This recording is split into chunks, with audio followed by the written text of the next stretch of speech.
Some stories don't end the way we expect them to. They stop. Mid-sentence. Mid-step. Midlife. What remains are fragments, last sightings, unanswered calls, quiet rooms left exactly as they were. Facts can tell us what was recorded. Timelines can tell us what we know. But between those lines is a silence no report can fill. This is Echoes of the Forgotten. Here we tell the stories of those who vanished so they are less forgotten with time.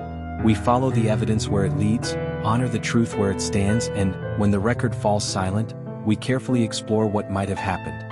Not to sensationalize, not to invent answers, but to sit honestly with the unanswered questions. Because some silences are too heavy to ignore, and some stories deserve to be carried forward. Imagine this. A small blue-gray house on Harley Street in Waterbury, Connecticut, August 2004, late afternoon heat still clings to the air, and the cicadas are loud enough to drown out your thoughts.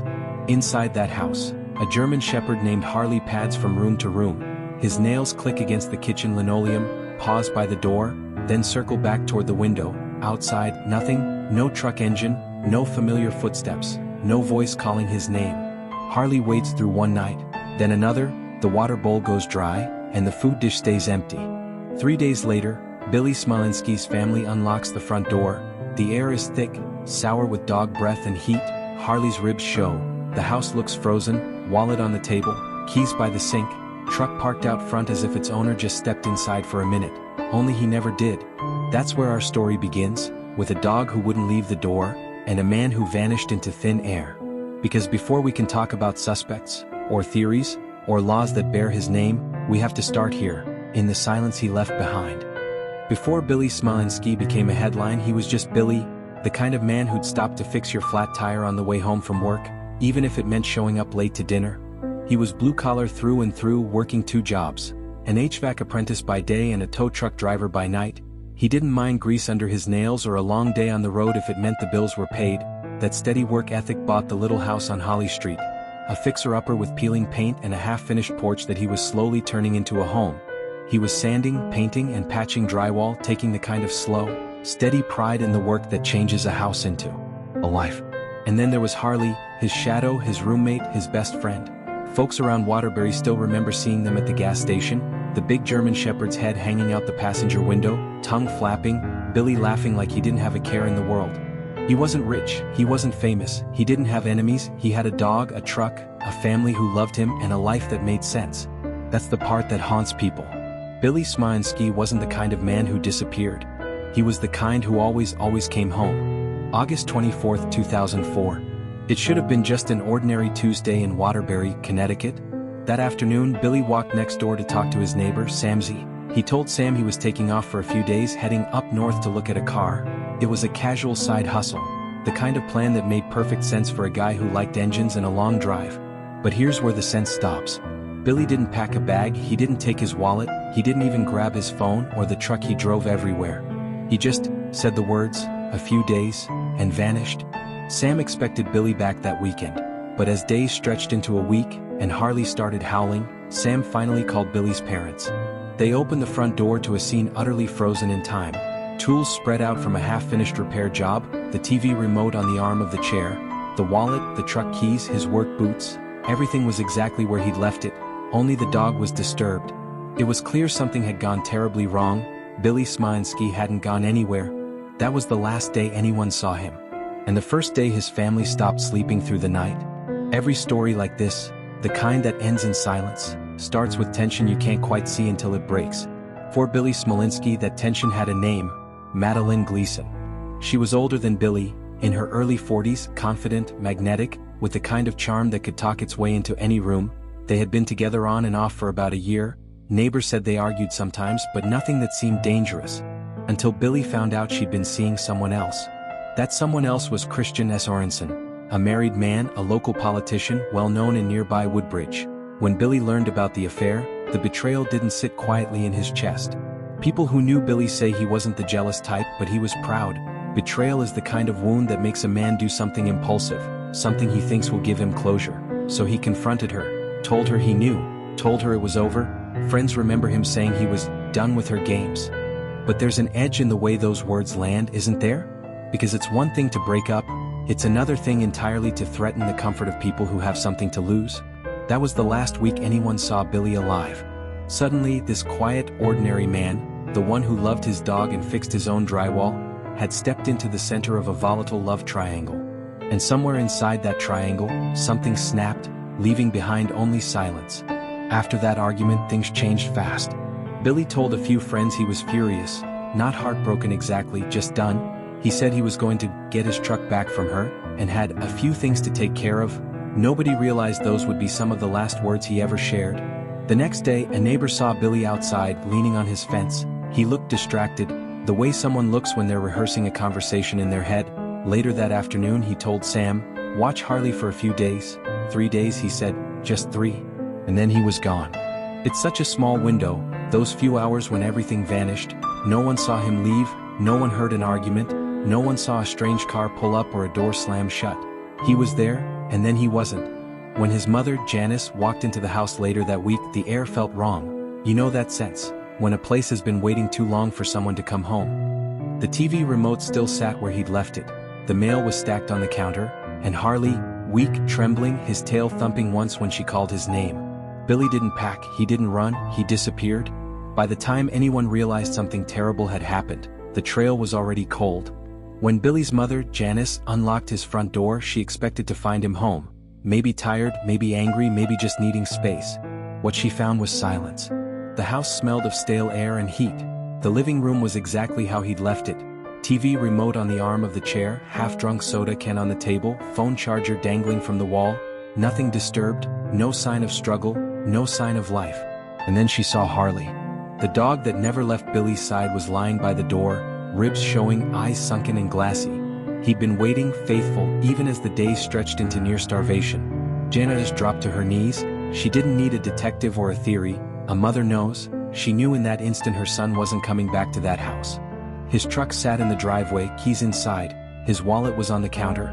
His work boots, the same ones he wore nearly every day, were by the door.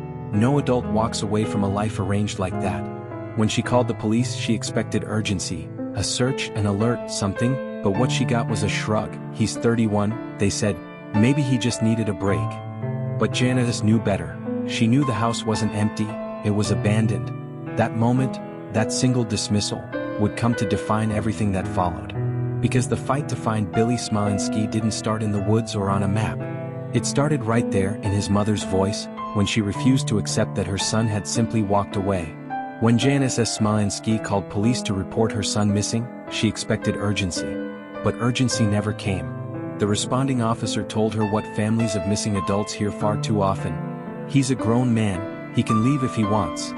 And just like that, the clock, the most important element in any disappearance, stopped ticking. They didn't enter his name into national databases, they didn't process his home as a potential crime scene.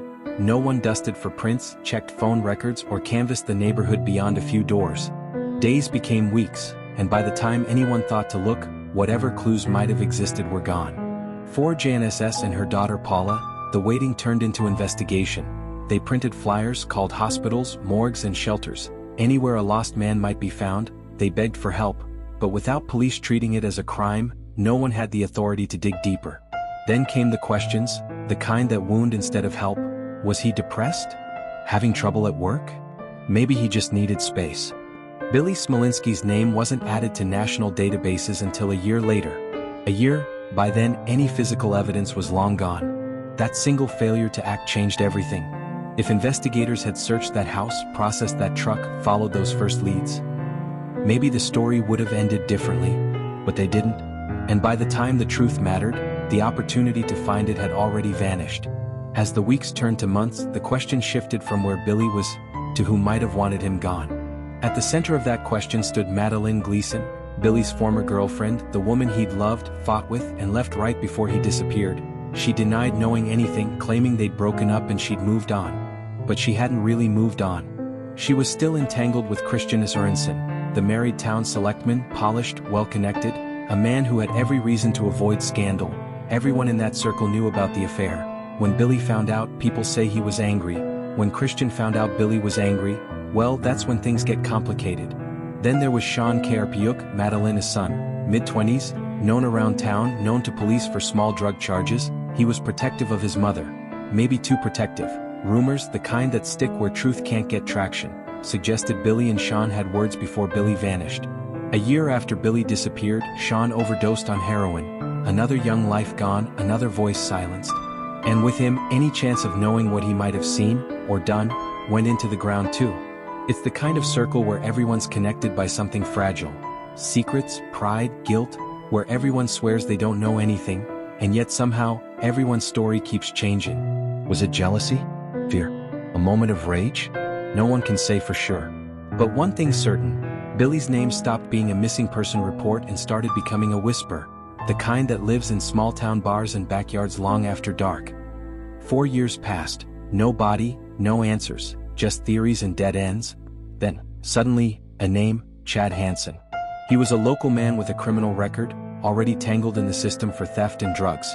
And one day he told police he knew where Billy Smolinski was buried. He claimed Billy had been killed in a fight, and that he, along with another man, had buried the body near Bungay Road in Seymour, Connecticut.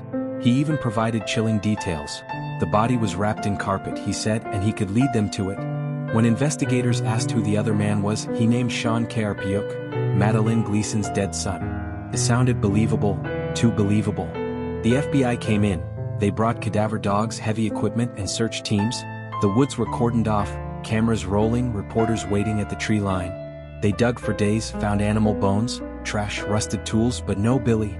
Then Hansen changed his story. He said he'd lied, that it was all something he'd heard from someone else. And later he changed it again. In 2011 he was charged with making false statements and eventually sentenced to 4.5 years in prison. He admitted he'd made it all up. Maybe for attention, maybe for revenge, maybe for the simple, sick thrill of being the center of a tragedy that wasn't his. For the Smolinski family, it wasn't just another false lead. It was another funeral, one they had to attend without a body. They dared to hope, again. And hope, when you've lost someone like Billy, is a dangerous thing. If you were to disappear today, your phone would tell the story before anyone else could. Pings, text messages, location trails, photos stored in the cloud. Every step leaves a footprint now. But in 2004, the internet was a different place. MySpace was just taking off. Facebook was still locked inside college campuses. GPS existed, but only in the newest cars and the priciest flip phones. Most of us still printed out directions from MapQuest and hoped for the best. When Billy Smolinski vanished, digital footprints weren't really footprints at all. There were no cell tower pings to trace, no automatic banking alerts, no security cameras on every street corner. His last phone call, to Madeleine Gleason, couldn't even be triangulated. If this had happened just a year or two later, investigators might have had data, maybe a text, maybe a timestamp, maybe something that said, "This is where he went." But back then, a man could vanish without leaving so much as a pixel behind. For Billy's family, that's one of the cruelest parts of the timeline. He disappeared right on the edge of two worlds. The one where people could still truly go missing, and the one where technology started keeping receipts. The investigation had no phone pings, no search histories, no digital breadcrumbs. Only memories, fading, conflicting, and incomplete. When you talk to people in Waterbury about Billy Smolinski, you don't hear one story, you hear a dozen. Each person holds a different piece of what they think happened that August afternoon, and maybe that's the hardest part. All the stories sound just plausible enough to believe. Some believe Billy went to confront Madeleine Gleason after the breakup, seeking answers or closure. They argue tempers flared, a fight broke out, and something went wrong. Not planned, just a single, terrible moment that couldn't be undone. An accidental death, covered up out of fear. A body hidden quickly before panic turned into confession. Others whisper that Billy never made it to her door, that he was lured out by someone he trusted. A phone call, a favor, a chance to come look at a car. Maybe it was real, maybe it was bait, and once he left his driveway he never came back. Then there's the theory that still divides the town, that Madeleine's son, Sean P.I.T.A, played a role. He was young, hot-tempered, protective of his mother, and known for trouble. If Billy had gone to confront her, Sean might have stepped in, not to plan a murder, but to stop an argument that spiraled out of control. He overdosed a year later, taking whatever truth he knew with him. When people connect those dots, Madeleine Christian Sorensen, Sean's overdose, it starts to look less like coincidence and more like a wall built to keep secrets buried. Some say Billy never left his house at all, that he died there, maybe poisoned, maybe struck. Then hidden during those long, unsearched weeks. He was remodeling at the time, tearing out walls and fixing floors. If something happened in that house, there was time to hide it and time for any smell to fade. A few hold to stranger ideas. that Billy crossed paths with a drifter or a serial offender moving along the I-84 corridor? It's not impossible, just highly unlikely. And then there's the theory that maybe it wasn't one person at all, that it took 2 or 3 people to make a man disappear so completely, each one helping the other, bound together by the same secret they can never speak aloud, a shared silence, a shared guilt. The truth could be any of them, or all of them. Maybe Billy died in a flash of anger, maybe he stumbled into something bigger than himself, maybe he's closer than anyone realizes, hidden by fear, by loyalty, by 20 years of quiet complicity. No matter which story you believe, they all end the same way. Billy didn't walk away, he didn't vanish on purpose, he was taken. And the people who know how have lived with that weight for 2 decades. By 2009, 5 years had passed since Billy Smolinski vanished. No arrests, no suspects, no answers. But there was noise, and that noise came from the family's fight to keep his name alive. Janice Smolinski, Billy's mother, had become relentless. She wrote letters, called news stations, and held vigils. She pushed every button she could to get attention for her son's case, and she didn't shy away from naming names. She accused Madeleine Gleason, publicly, of knowing more than she'd told police. She called her out in interviews, on flyers, in public forums. She did what any mother might do if she believed her child had been murdered and the people responsible were still free. But instead of finding answers, Janice S. found herself in court. Madeleine Gleason sued Janice S. and Billy's sister, Paula Bell, for defamation, claiming their accusations had destroyed her reputation and caused her emotional distress. Imagine that, the mother and sister of a missing man, standing in front of a judge, defending their grief, while the woman they believed held the key to his disappearance stood on the other side of the room. The case dragged through the Connecticut courts for years. Eventually, the state Supreme Court ruled that Janice's statements were protected speech, because they were made in the context of trying to find her missing son. But it didn't erase the damage. The Smolinskis spent years not only begging for justice but defending themselves for daring to ask for it. It's a cruel twist of logic. The idea that the only people punished in a disappearance are the ones who never stopped looking, but that's what this family endured. Legal bills, sleepless nights, and the kind of exhaustion that only comes from fighting the wrong enemy while the right one hides in plain sight. And still, they didn't quit. Because for Janice S. and Paula, the choice was simple. If they stopped talking about Billy, he'd disappeared twice. Once from the world and once from memory. Most people break under the weight of tragedy. But a few, the rare few, find a way to build something out of the wreckage. After the lawsuits, the dead ends, and the empty promises, Janice Smolinski could have stopped. No one would have blamed her. But instead, she decided if the system wouldn't find her son, she'd change the system itself. She learned how the databases worked, or didn't work. Back then, local police had their own systems, state troopers had theirs, the FBI had another, and the NAMS system, the National Missing and Unidentified Person System, wasn't even linked to law enforcement networks. That meant you could have a missing person in one database, and an unidentified body in another, and they'd never cross paths. Billy's case exposed that failure, and Janice Smolinski made it her mission to fix it. She began testifying before Congress, meeting senators, learning the language of legislation, a language no grieving mother should ever have to speak. She stood beside other families who'd lost sons and daughters, and together, they pushed for something called the Help Find the Missing Act, known in her son's honor as Billy's Law. Billy's Law would connect those databases, giving law enforcement and the public one unified system, so that no missing person could slip through the cracks the way Billy did, and it would fund training, equipment, and awareness campaigns for cold cases nationwide.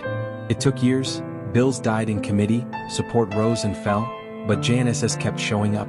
One woman against an indifferent system. She was relentless. She is relentless. When the law finally passed, it didn't bring Billy home. But it meant that thousands of other families might not have to live the same nightmare. And somewhere, that feels like justice, the only kind this story has ever had. In Washington, bills die every day, they get buried in committees, tangled in politics, forgotten beneath the next news cycle. But Billy's Law, the Help Find the Missing Act, refused to die. Because Janice Smolinski refused to let it. She stood in rooms full of people who didn't know her son's name and made them care. She told Billy's story again and again, until his name became something more than a headline. It became a catalyst. Billy's Law created the bridge that never existed before, linking NAMS, the National Missing and Unidentified Person System, with NCIC, the FBI's law enforcement database. Before that, those systems didn't talk to each other. A missing person could be entered in one while their body, their identity, sat nameless in another. The databases were like two strangers standing back to back. Now they speak. Now, when someone vanishes, the ripple reaches farther. state troopers, small-town police, federal agents, all searching the same pool of information, the same national web. Billy's Law also funded training and tools for local investigators, the kind of work that keeps other families from being told. He's an adult, he can leave if he wants. It gave those left behind a voice, a system, a place to start. For Janice, it was never about politics. It was about making sure her son's name stood for something more than the day he disappeared. That in his absence he still made the world better. Billy Smolinski is still missing. But because of him, thousands of other families now have a way to be found. It's been 20 years. 2 decades since Billy Smolinski told his neighbor he'd be gone a few days. 20 years since Harley waited by the door that never opened again. The paint on the house at 130 Holly Street has long since faded. Other families have moved in, raised kids, built memories where Billy's life stopped. But for the people who loved him, time doesn't move that way. It loops, circling back to the same questions that still have no answers. His mother, Janice, still speaks about her son in the present tense. Not because she believes he's alive, but because grief never learned the past tense. His sister, Paula, has taken up the mantle too, keeping his story in the public eye, pushing investigators to remember his name when other cases fade. There's a small memorial for Billy in their yard now, a stone carved with his name, placed beside a photograph of Harley, the loyal shepherd who waited for him. Every year, someone leaves fresh flowers. Every year, the same question hangs in the air. Where is he? Did he die that night in a moment of anger? Was he hidden by hands that still live with the secret? Or is he buried in a place no one's ever thought to look? The kind of quiet corner the world forgets? The truth is still out there somewhere, buried beneath time, fear, and silence. And yet, every story told, every person who learns his name, brings the truth 1 inch closer to the light. Billy's family says they don't need revenge. They just want his body back. They want to bring him home. Someone out there knows what happened to Billy Smolinski. Maybe it's something you saw that didn't make sense back then. Maybe it's a story you overheard, or a secret you've carried for years. And maybe you've told yourself it's too late now, that it doesn't matter anymore. But it does. Because for Billy's family, 20 years of silence is not peace. It's a wound that never healed. Every morning, his mother wakes up hoping today will be the day she finally hears the truth. Every night, his sister sets another candle in the window, praying that someone, anyone, still remembers. If you know something, no matter how small, there's still time to do the right thing. You can contact the Waterbury Police Department at 203-574-6941, or the Connecticut State Police Missing Persons Unit at 860-685-8190. If you'd prefer to remain anonymous, you can share a tip through namus.gov. Or call the National Missing and Unidentified Persons Hotline at 1-833-872-5176. And right now, a reward of $60,000 is being offered for information leading to the recovery of Billy Smolinski or the arrest of those responsible for his disappearance.